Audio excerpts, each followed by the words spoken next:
ಹೇಗಿರುತ್ತೆ ಈ political affairs ಕಮಿಟಿಯ ರೂಪುರೇಷೆ? ಯಾವ ರೀತಿ ಇರುತ್ತೆ ಈ ಕಮಿಟಿ? ರಾಜಕೀಯ ವ್ಯವಹಾರ ಸಮಿತಿಯ ಸಂರಚನೆ ಯಾವ ರೀತಿ ಇರುತ್ತೆ? ಸ್ವಪಕ್ಷದ ನೀತಿ ನಿರ್ಧಾರಗಳಿಗೆ ಇದು ಮೌಲ್ಯ ನೀಡುತ್ತಾ, ಅಥವಾ ಯಾರು PAC ಹೆಡ್ ಆಗಿರ್ತಾರೋ ಅವ್ರೇನು ಹೇಳ್ತಾರೋ ಹಂಗೆ ಮಾತ್ರ ಆಗುತ್ತಾ, ಅಥವಾ ಕಾಂಗ್ರೆಸ್ ಪಕ್ಷದ ರೀತಿ ನೀತಿಗಳಿಗೆ ನಿರ್ಧಾರಗಳಿಗೆ ಇದು ಮೌಲ್ಯ ನೀಡುತ್ತಾ? ಯಾವ ರೀತಿ ಇರುತ್ತಿದು? ಸಮಿತಿಯಲ್ಲಿ ಯಾರ್ಯಾರಿಗೆ ಅವಕಾಶ ಕೊಡ್ತಾರೆ? ಸ್ವಪಕ್ಷದ ಪ್ರಮುಖರಿಗೆ ಸ್ಥಾನಮಾನ ಕೊಡ್ತಾರಾ? ಇದರಲ್ಲಿ ಹಿರಿಯ ಸಚಿವರು ಅಧಿಕಾರಿಗಳಿಗೂ ಕೂಡ ಸ್ಥಾನಮಾನ ಇರುತ್ತಾ? CM DK ಶಿವಕುಮಾರ್ಗೆ ಇನ್ನು ಅವಧಿ ಹೆಚ್ಚು ಇಲ್ಲ, ಯಾಕಂತಂದ್ರೆ ಇನ್ನು 2 ವರ್ಷ ಅಷ್ಟೇ ಇರೋದು. ಹೆಚ್ಚು ಅಂತಂದ್ರೆ ಎಲ್ಲ ಸೇರಿಸಿ ಈ ಇದನ್ನು ಎಲ್ಲ ದಿನ ಲೆಕ್ಕ ಹಾಕಿದ್ರೆ ಉಳಿದಿರೋದು 531 ದಿನಗಳು ಮಾತ್ರ. ಸೊ ಇಂತಹ ಪ್ರಯತ್ನದಿಂದ ಈ ವೇಗಕ್ಕೇನಾದರೂ ಕಡಿವಾಣ ಬೀಳಬಹುದಾ? ಹಿಂದೆಲ್ಲ ಇಲಾಖೆಗಳು ಅವ್ರ ಪಾಡಿಗೆ ಅವರು ಏನೋ ಬಿಲ್ ಪ್ರೊಸೆಸ್ ಮಾಡಿಕೊಂಡು ಕೆಲಸ ಮಾಡ್ಕೊಂಡು ಹೋಗ್ತಾ ಇದ್ರು. ಈಗ ಈ ಪೊಲಿಟಿಕಲ್ ಅಫೇರ್ಸ್ ಕಮಿಟಿ ತರೋದ್ರಿಂದ ಕೆಲಸ ಆಗೋ ವೇಗಕ್ಕೇನಾದರೂ ಕಡಿವಾಣ ಬೀಳಬಹುದಾ? ಆದರೂ ಕೂಡ ಸುಧಾರಣೆ ತರುವಂಥ ಪ್ರಯತ್ನ ಮಾಡ್ತಾರಾ? ಕುತೂಹಲ ಹುಟ್ಟು ಹಾಕಿದೆ ಈ ಹೊಸ ಚಿಂತನೆ. ಏನಾಗಬಹುದು? ಯಾವ ಥರ ಇರುತ್ತೆ? ಇದರಿಂದ ಸಮಸ್ಯೆ ಆಗುತ್ತಾ ಅಥವಾ ಅನುಕೂಲ ಆಗುತ್ತಾ? ಹೀಗೆ ಸಾಕಷ್ಟು ಕುತೂಹಲ ಬಾಕಿ.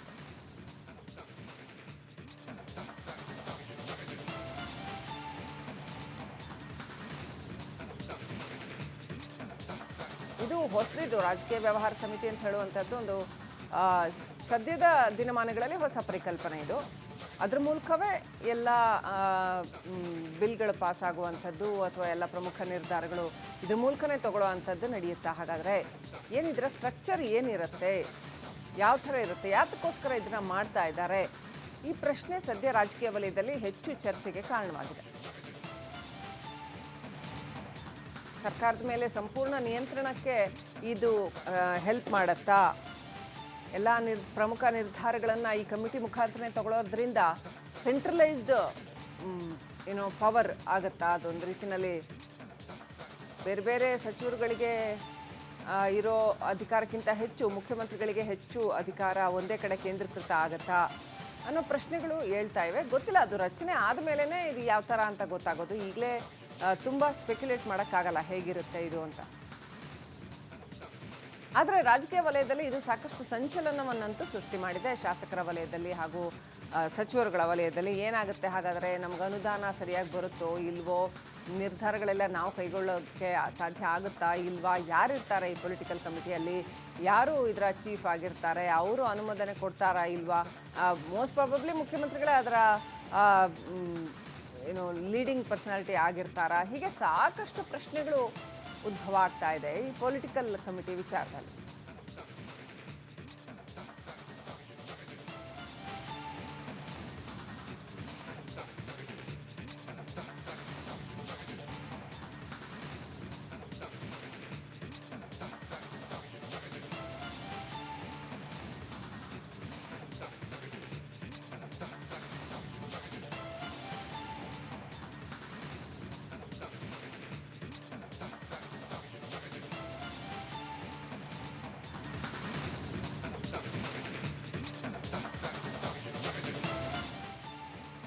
ರಾಜ್ಯ ರಾಜಕಾರಣದಲ್ಲಿ ಸಂಚಲನ ಉಂಟಾದಾಗಲೆಲ್ಲ ಬೆಳಗಾವಿಯತ್ತ ರಾಜಕೀಯ ದೃಷ್ಟಿ ನಾಟುತ್ತೆ. ಯಾಕಂದ್ರೆ ಕುಂದಾನಗರಿಯ ರಾಜಕೀಯ ಕಾವೇ ಹಾಗೆ. ಸರ್ಕಾರಗಳು ಸಂಕಷ್ಟಕ್ಕೆ ಸಿಲುಕಿದ್ದಿರಲಿ, ಸರ್ಕಾರಗಳ ಪತನಗೊಳಿಸಿದ್ದೇ ಇರಲಿ, ಬೆಳಗಾವಿಯ ರಾಜಕೀಯ ಧನಿಕರ ಪಾತ್ರ ಅದರಲ್ಲಿ ಇದ್ದೇ ಇರುತ್ತೆ.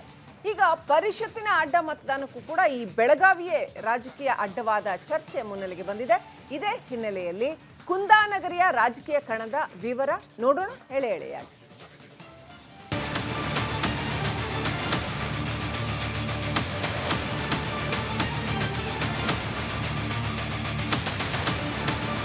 ಬೆಳಗಾವಿಯಲ್ಲಿ ರಾಜಕೀಯ ಸಂಚಲನವಾದರೆ ಬೆಂಗಳೂರಿನ ವಿಧಾನಸೌಧ ನಡುಗುತ್ತದೆ ಅನ್ನೋದು ರಾಜ್ಯ ರಾಜಕೀಯದ ಮಾತು. ಈ ಮಾತು ಸುಮ್ಮನೆ ಬಂದಿಲ್ಲ. ರಾಜ್ಯ ರಾಜಕಾರಣದ ದಶಕಗಳ ಇತಿಹಾಸದಲ್ಲಿ ಇದಕ್ಕೆ ಹಲವು ನಿದರ್ಶನಗಳಿವೆ. ಇದಕ್ಕೆ ಇತ್ತೀಚಿನ ನಿದರ್ಶನವೆಂದರೆ ವಿಧಾನ ಪರಿಷತ್ತಿನ ಚುನಾವಣೆಯಲ್ಲಿ ನಡೆದಂತಹ ಕ್ರಾಸ್ ವೋಟಿಂಗ್. ಈಗ ರಾಜ್ಯ ಬಿಜೆಪಿಯಲ್ಲಿ ಅಲ್ಲೋಲ ಕಲ್ಲೋಲವನ್ನೇ ಮೂಡಿಸಿರುವಂತಹ ಈ ಅಡ್ಡ ಮತದ ಮೂಲವೂ ಕೂಡ ಬೆಳಗಾವಿ ಅನ್ನೋದು ಈಗ ಮತ್ತೆ ಬೆಳಗಾವಿ ಕಡೆ ತಿರುಗಿ ನೋಡುವಂತೆ ಮಾಡಿದೆ ನೋಡಿ.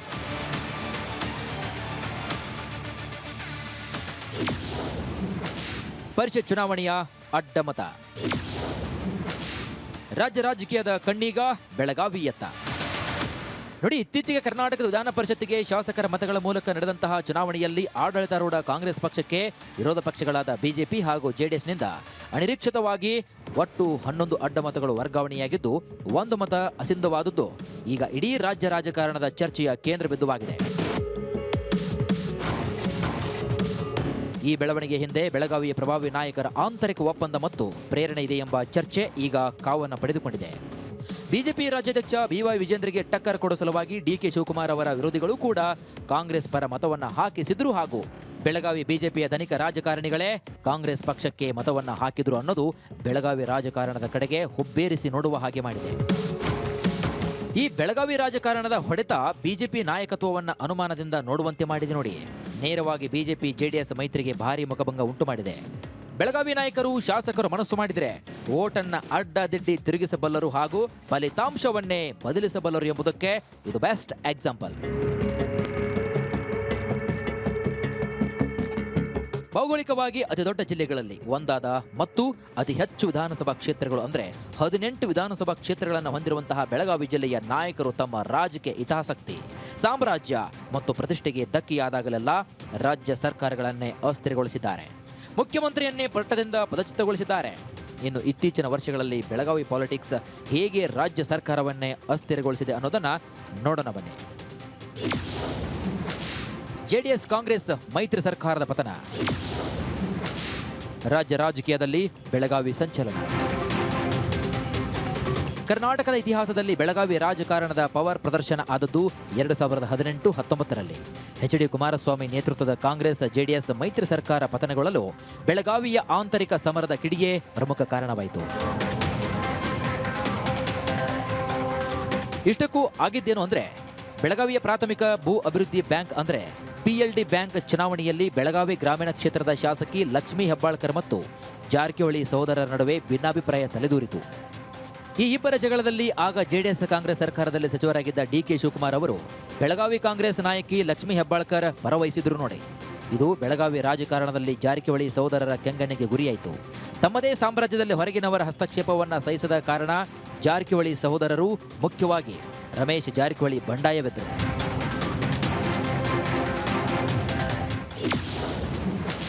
ಬಂಡಾಯಕ್ಕೆ ರಮೇಶ್ ಜಾರಕಿಹೊಳಿ ನೇತೃತ್ವ, ಕುಮಾರಸ್ವಾಮಿ ನೇತೃತ್ವದ ಸರ್ಕಾರ ಮುಕ್ತಾಯ. ಬೆಳಗಾವಿ ಪಾಲಿಟಿಕ್ಸ್ಗೆ ತಲೆ ಹಾಕಿದ ಡಿಕೆ ಶಿವಕುಮಾರ್ಗೆ ತಕ್ಕ ಪಾಠವನ್ನು ಕಲಿಸಲು ಮತ್ತು ತಮ್ಮ ಸಚಿವ ಸ್ಥಾನದ ಅಸಮಾಧಾನವನ್ನು ತೀರಿಸಿಕೊಳ್ಳಲು ರಮೇಶ್ ಜಾರಕಿಹೊಳಿ ಮುಂಚೂಣಿಗೆ ನಿಂತು ಬಂಡಾಯ ಶಾಸಕರ ತಂಡವನ್ನು ಕಟ್ಟಿದರು. ರಮೇಶ್ ಜಾರಕಿಹೊಳಿ ನೇತೃತ್ವದಲ್ಲಿ ಬೆಳಗಾವಿಯ ಶಾಸಕರು ಸೇರಿದಂತೆ ಒಟ್ಟು 17 MLAಗಳು ಮುಂಬೈ ರೆಸಾರ್ಟ್ ಸೇರಿ ಅಂತಿಮವಾಗಿ ರಾಜೀನಾಮೆ ನೀಡುತ್ತಾರೆ. ಪರಿಣಾಮವಾಗಿ ಕುಮಾರಸ್ವಾಮಿ ನೇತೃತ್ವದ ಜೆಡಿಎಸ್ ಕಾಂಗ್ರೆಸ್ ಸಮ್ಮಿಶ್ರ ಸರ್ಕಾರ ಬಹುಮತವನ್ನು ಕಳೆದುಕೊಂಡು ಪತನವಾಗುತ್ತೆ. ನಂತರ BS ಯಡಿಯೂರಪ್ಪ ನೇತೃತ್ವದಲ್ಲಿ ಬಿಜೆಪಿ ಸರ್ಕಾರ ಅಧಿಕಾರಕ್ಕೆ ಬರುತ್ತೆ.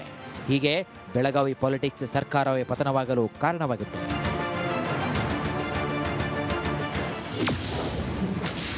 2010 ಅಕ್ಟೋಬರ್, ಯಡಿಯೂರಪ್ಪ ಸರ್ಕಾರಕ್ಕೆ ಮೊದಲ ಟ್ರಬಲ್.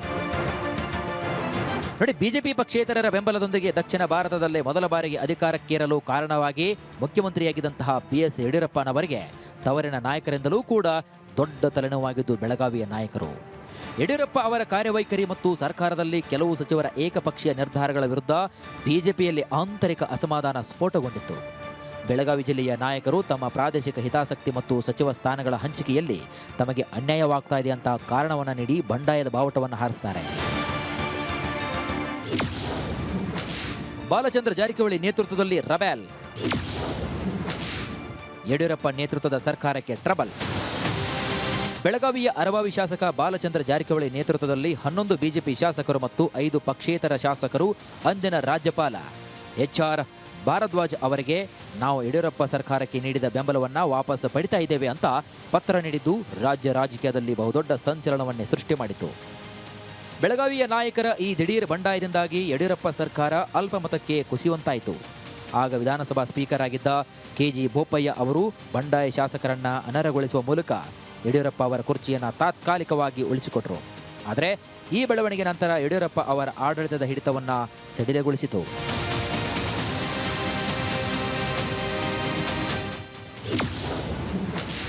ಸಾವಿರದ 1993, 1994 ಬೆಳಗಾವಿ ಸಾಹುಕಾರರ ರಾಜಕೀಯ ಹೊಡೆತ. ಸಿಎಂ ಮೊಯ್ಲಿ ಕಳೆದುಕೊಂಡ್ರು ರಾಜಕೀಯ ಹಿಡಿತ. 1992ರಲ್ಲಿ ಕಾಂಗ್ರೆಸ್ ಸರ್ಕಾರದಲ್ಲಿ ಮುಖ್ಯಮಂತ್ರಿಯಾಗಿದ್ದಂತಹ ಬಂಗಾರಪ್ಪ ಅವರನ್ನ ಇಳಿಸಿ ವೀರಪ್ಪ ಮೊಯ್ಲಿ ಅವರನ್ನ ಮುಖ್ಯಮಂತ್ರಿ ಮಾಡಿದ ನಂತರ ಕಾಂಗ್ರೆಸ್ನೊಳಗಿನ ಆಂತರಿಕ ಭಿನ್ನಮತ ತಾರಕಕ್ಕೇರಿತು. ಅದಕ್ಕೆ ಮುಖ್ಯ ಕೇಂದ್ರವಾಗಿದ್ದು ಬೆಳಗಾವಿಯ ಸಕ್ಕರೆ ಕಾರ್ಖಾನೆಯ ಧನಿಗಳು. ವೀರಪ್ಪ ಮೊಯ್ಲಿ ಅವರ ಆಡಳಿತ ಶೈಲಿ ಹಳೆಯ ಮೈಸೂರು ಮತ್ತು ಉತ್ತರ ಕರ್ನಾಟಕದ ಪ್ರಭಾವಿ ಲಿಂಗಾಯತ ಮತ್ತು ಒಕ್ಕಲಿಗ ನಾಯಕರಿಗೆ ಇಷ್ಟವಿರಲಿಲ್ಲ.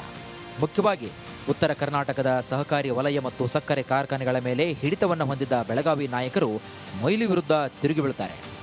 ಅವರು ಯಾರು ಅಂದರೆ ಮಾಜಿ ಸಚಿವ ವಸಂತರಾವ್ ಲಖನಗೌಡ ಪಾಟೀಲ್ ಅಥವಾ VL ಪಾಟೀಲ್, ಬೆಳಗಾವಿಯ ಪ್ರಭಾವಿ ಸಕ್ಕರೆ ಉದ್ಯಮಿ. ಸಚಿವರಾಗಿದ್ದ ಇವರು ಉತ್ತರ ಕರ್ನಾಟಕದ ಪ್ರಭಾವಿ ಲಿಂಗಾಯತ ನಾಯಕರಾಗಿ ಗುರುತಿಸಿಕೊಂಡಿದ್ದರು.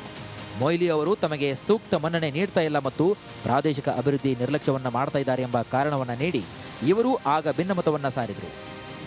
ಬೆಂಗಳೂರಿನಲ್ಲಿ ಸರಣಿ ರೆಸಾರ್ಟ್ ರಾಜಕಾರಣ ಮತ್ತು ಸಭೆಗಳನ್ನು ನಡೆಸಿ ಹೈಕಮಾಂಡ್ ಮೇಲೆ ಒತ್ತಡವನ್ನು ಹೇರ್ತಾರೆ. ಆಗ ಕಾಂಗ್ರೆಸ್ ಸರ್ಕಾರ ಹಾಗೂ ಪಕ್ಷ ಎಷ್ಟು ದುರ್ಬಲವಾಯಿತು ಅಂದರೆ 1994ರ ವಿಧಾನಸಭಾ ಚುನಾವಣೆಯಲ್ಲಿ ಕಾಂಗ್ರೆಸ್ ಪಕ್ಷ ಎಂದೂ ಕಂಡು ಕಾಣದೇ ಇರುವಂತಹ ಹೀನಾಯ ಸೋಲನ್ನು ಕಂಡು ಅಧಿಕಾರವನ್ನು ಕಳೆದುಕೊಳ್ಳಲು ಬೆಳಗಾವಿ ನಾಯಕರ ಆಂತರಿಕ ಬಂಡಾಯವು ಕೂಡ ಒಂದು ಪ್ರಮುಖ ಕಾರಣವಾಗಿತ್ತು.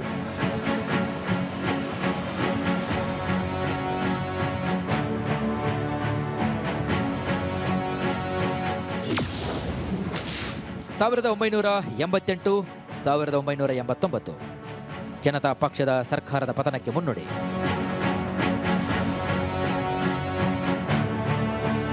ಮಾಜಿ ಸಿಎಂಗಳಾದ ರಾಮಕೃಷ್ಣ ಹೆಗಡೆ ಮತ್ತು SR ಬೊಮ್ಮಾಯಿ ಸರ್ಕಾರದ ಪತನಕ್ಕೆ ಮುನ್ನುಡಿ ಬರೆದಿದ್ದು ಸಹ ಬೆಳಗಾವಿ ರಾಜಕಾರಣವೇ ಎಂಬುದು ವಿಚಿತ್ರವಾದರೂ ಕೂಡ ಸತ್ಯ.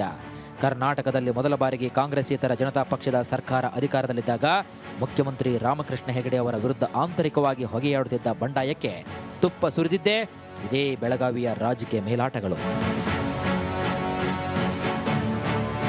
ಆಗ ಜನತಾ ಪಕ್ಷದೊಳಗೆ ರಾಮಕೃಷ್ಣ ಹೆಗಡೆ ಮತ್ತು HD ದೇವೇಗೌಡರ ನಡುವೆ ಶೀತಲ ಸಮರ ನಡೀತಾ ಇತ್ತು. ಈ ಸಂದರ್ಭದಲ್ಲಿ ಉತ್ತರ ಕರ್ನಾಟಕದ ಲಿಂಗಾಯತ ನಾಯಕರನ್ನು ಒಟ್ಟುಗೂಡಿಸಿ ಹೆಗಡೆ ಅವರಿಗೆ ಪರ್ಯಾಯ ಶಕ್ತಿ ಕೇಂದ್ರವನ್ನು ಸೃಷ್ಟಿ ಮಾಡಲು ಬೆಳಗಾವಿಯ ನಾಯಕರು ಮುಂದಾಗ್ತಾರೆ. ಅವರು ಯಾರು ಅಂದರೆ ಚಂದ್ರಕಾಂತ್ ಸುರೇಶ್ ದೇಸಾಯಿ. ಇವರು ಬೆಳಗಾವಿಯ ಪ್ರಭಾವಿ ಜನತಾ ಪಕ್ಷದ ನಾಯಕ. ಹೆಗಡೆ ಅವರ ದೆಹಲಿ ರಾಜಕಾರಣದ ಆಸೆ ಮತ್ತು ಫೋನ್ ಕದ್ದಾಲಿಕೆ ಹಗರಣದ ಸಂದರ್ಭವನ್ನು ಬಳಸಿಕೊಂಡು ಬೆಳಗಾವಿ ಈ ನಾಯಕರು ಬಂಡಾಯಕ್ಕೆ ಪ್ರೇರಣೆ ನೀಡುತ್ತಾರೆ. ರಾಮಕೃಷ್ಣ ಹೆಗಡೆ ರಾಜೀನಾಮೆ ನೀಡಿದ ನಂತರ ಸಿಎಂ ಆದ SR ಬೊಮ್ಮಾಯಿ ಅವರ ಸರ್ಕಾರವನ್ನು ಕೂಡ ಇವರು ಸುಮ್ಮನಿರಲು ಬಿಡಲಿಲ್ಲ.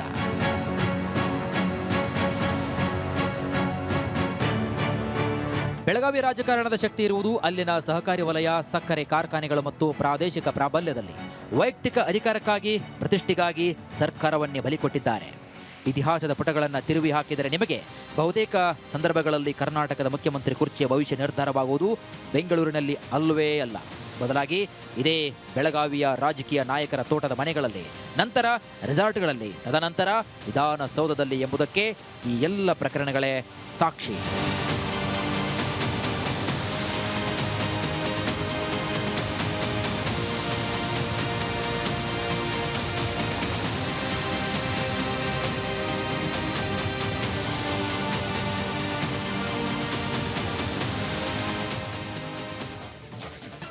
ಆಲ್ ರೈಟ್, ಈ ಕುರಿತಾಗಿ ಮಾತನಾಡೋದಕ್ಕೆ ನಮ್ಮ ಪ್ರತಿನಿಧಿ ವೀರೇಂದ್ರ ಉಪುಂದ ಕನೆಕ್ಟೆಡ್ ಇದ್ದಾರೆ. ವೀರೇಂದ್ರ ಉಪುಂದ, ಬೆಳಗಾವಿ ಎಲ್ಲ ಅರ್ಥದಲ್ಲೂ ಕೂಡ ರಾಜಕೀಯಕ್ಕೆ ಸಂಬಂಧಪಟ್ಟಂತೆ ಅಂತೂ ಎರಡನೇ ರಾಜಧಾನಿಯೇ ಹೌದು, ಎರಡನೇ ಶಕ್ತಿ ಕೇಂದ್ರವೂ ಹೌದು. ಹಾಗಾಗಿ ಅಲ್ಲೇ ಹೆಚ್ಚಿನ ವಿಚಾರಗಳು ನಿರ್ಧಾರ ಆಗುವಂಥದ್ದು ಅನ್ನೋದು ಕೂಡ ಸತ್ಯ. ಈಗ ಪರಿಷತ್ ಮತದಾನದ ವಿಚಾರದಲ್ಲಿ ಬೆಳಗಾವಿಯ ಪಾತ್ರ ಏನು? ಬೆಳಗಾವಿ ರಾಜಕಾರಣದ ಒಳ ಸುಳಿಗಳು ಯಾವ ರೀತಿಯಲ್ಲಿ ಕೆಲಸ ಮಾಡ್ತಾ ಇದ್ದಾವೆ? ಶ್ರೀಲಕ್ಷ್ಮಿ, ಬಹುಶಃ ಇದು ಯಾರು ಆರಂಭದ ಊಹೆ ಮಾಡಿರ್ಲಿಲ್ಲ, ಈಗೂ ಇರಬಹುದು ಅಂತ ಹೇಳಿ. ಆದ್ರೆ ನೋಡಿ, ವಿಚಿತ್ರ ಅಂದ್ರೆ ಕಾಂಗ್ರೆಸ್ಸಿನ ಆಂತರಿಕ ವರದಿಯೇ ಇದನ್ನ ಹೇಳ್ತಾ ಇರುವಂತದ್ದು. ಈಗ ಯಾರಿಗೆ ಹೆಚ್ಚಿಗೆ ಕ್ರಾಸ್ ಓಟ್ ಬಂದಿದೆಯಲ್ಲ ಅವ್ರು ಹೇಳ್ತಾ ಇರೋದು ಇದು.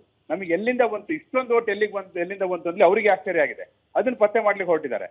ಇನ್ಫ್ಯಾಕ್ಟ್ ಬಿಜೆಪಿಯ ಸತ್ಯಶೋಧನಾ ವರದಿಯಲ್ಲಿ ಇದಿಲ್ಲ, ಇದಕ್ಕೆ ಆಪೋಸಿಟ್ ಇದೆ. ಅಲ್ಲಿ ಕಾಂಗ್ರೆಸ್ನ ಆಂತರಿಕ ವರದಿ ಏನ್ ಹೇಳ್ತಾ ಇದೆ ಅಂದ್ರೆ, ಇಷ್ಟೊಂದು ಓಟ್ ನಾವು ನಿರೀಕ್ಷೆ ಮಾಡಿರಲಿಲ್ಲ, ನಾವು ಅಪ್ರೋಚ್ ಮಾಡಿರಲಿಲ್ಲ, ಎಲ್ಲಿಂದ ಬಂತು ಅಂತ ಪತ್ತೆ ಮಾಡಿದಾಗ ಅವ್ರಿಗೆ ಗೊತ್ತಾಗಿರೋದು ಬೆಳಗಾವಿಯಿಂದ ಬಂದಿದೆ, ಬೆಳಗಾವಿಯ ಧನಿಕರಿಂದ ಬಂದಿದೆ ಅಂತ ಹೇಳಿ ಅವರ ವರದಿ ಇರುವಂತದ್ದು. ಯಾಕೆ ಬಂತು? ಅದಕ್ಕೆ ನೀವು ಬಿಜೆಪಿ ರಿಪೋರ್ಟ್ ಕಡೆ ನೋಡ್ಬೇಕು. ಬಿಜೆಪಿ ರಿಪೋರ್ಟ್ ಅಲ್ಲಿ ಏನಿದೆ ಅಂದ್ರೆ, ಅವ್ರು ಹೇಳ್ತಾರೆ ನಮ್ಮ ಶಾಸಕರು ಕ್ರಾಸ್ ಔಟ್ ಮಾಡಿರೋದು ನಿಜ, ಒಟ್ಟು 4 ಮತಗಳು ಈ ರೀತಿ ಆಗಿದೆ, ಅದರಲ್ಲಿ 3 ಡೈರೆಕ್ಟ್ ಆಗಿ ಕ್ರಾಸ್ ಔಟ್ ಆಗಿದೆ, 1 ಅಸಿಂಧು ಆಗಿದೆ. ಆದ್ರೆ ಇವೆಲ್ಲವೂ ಕೂಡ ಆಸೆಗಾಗಿ, ದುರಾಸೆಗಾಗಿ, ಅನೈತಿಕ ಮಾರ್ಗದಿಂದ ಓಟ್ ಹಾಕಿರೋದು ಕಾಂಗ್ರೆಸ್ ಮೇಲೆ ಪ್ರೀತಿಯಿಂದ ಅಲ್ಲ ಅಂತ. ಇಲ್ಲಿ ನೀವು ನೋಡಿ ಕಾಂಗ್ರೆಸ್ ರಿಪೋರ್ಟ್ ಅಲ್ಲಿ ಇದೆ ಧನಿಕರು ಅಂತ. ಅವ್ರಿಗೆ ಯಾವ ಆಸೆ ಇರುತ್ತೆ? ಅವ್ರಿಗೆ ದುಡ್ಡು ಕಡಿಮೆ ಇದೆ. ನೀವು ನೋಡಿದಿರಿ ಬೆಳಗಾವಿಯಲ್ಲಿರೋ ರಾಜಕಾರಣಿಗಳು ಯಾರು ಬಡವರು ಇದ್ದಾರೆ ಶ್ರೀಲಕ್ಷ್ಮಿ ಅಲ್ವಾ? ಹೀಗಿರುವಾಗ ಅಂದ್ರೆ ಇದೇನಾಗಿದೆ ನೋಡಿ, ಬಿಜೆಪಿಯ ರಾಜ್ಯ ನಾಯಕತ್ವ ಅಲ್ಲಿರುವ ಸಮಸ್ಯೆ, ಆ ಹಿನ್ನೆಲೆಯಲ್ಲಿ ಅಡ್ಡಮತಗಳಾಗಿದೆ ಅನ್ನುವಂತ ಒಂದಷ್ಟು ಚರ್ಚೆಗಳು ಈಗ ರಾಜಕೀಯ ಪಡಸಾಲೆಯಲ್ಲಿ ನಡೀತಾ ಇದೆ ಅನ್ನೋಂಥದ್ದು.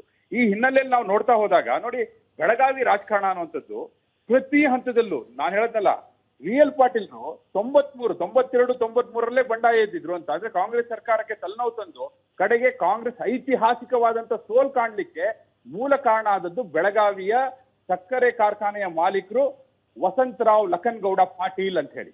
ಅವತ್ತಿನಿಂದ ಆರಂಭ ಆದದ್ದು ಅಂತ ಹೇಳಿ. ಈ ರೀತಿಯ ಹಿನ್ನೆಲೆ ಇದೆ ಬೆಳಗಾವಿಯ ರಾಜಕಾರಣಕ್ಕೆ. ನಾವು ಅದಾದ ನಂತರ 2008, 2009ರಲ್ಲಿ ಯಾವಾಗ ಬಿಜೆಪಿ ಸರ್ಕಾರ ಬಂತು, ಮೊಟ್ಟ ಮೊದಲು ಜನಾರ್ದನ್ ರೆಡ್ಡಿ ಬಂಡಾಯ ಸಾರ್ತಾರೆ. ಅದಾದ ನಂತರ ನಿಜವಾಗಿಯೂ ಹೊಡೆತ ಕೊಟ್ಟವರು ಅಂದ್ರೆ ಬಾಲಚಂದ್ರ ಜಾರಕಿಹೊಳಿ ನೇತೃತ್ವದಲ್ಲಿ ಏನ್ ಬಂಡಾಯ ಆಯ್ತಲ್ಲ, ಎಲ್ಲ ಹೋದ್ರಲ್ಲ, ಗೋವಾ, ಚೆನ್ನೈ, ಮುಂಬೈ ಎಲ್ಲ ರೆಸಾರ್ಟಿಗೆ ಹೋಗಿ ಬಂದ್ರಲ್ಲ, ಅವ್ರು ಕೊಟ್ಟಂತ ಹೊಡೆತ.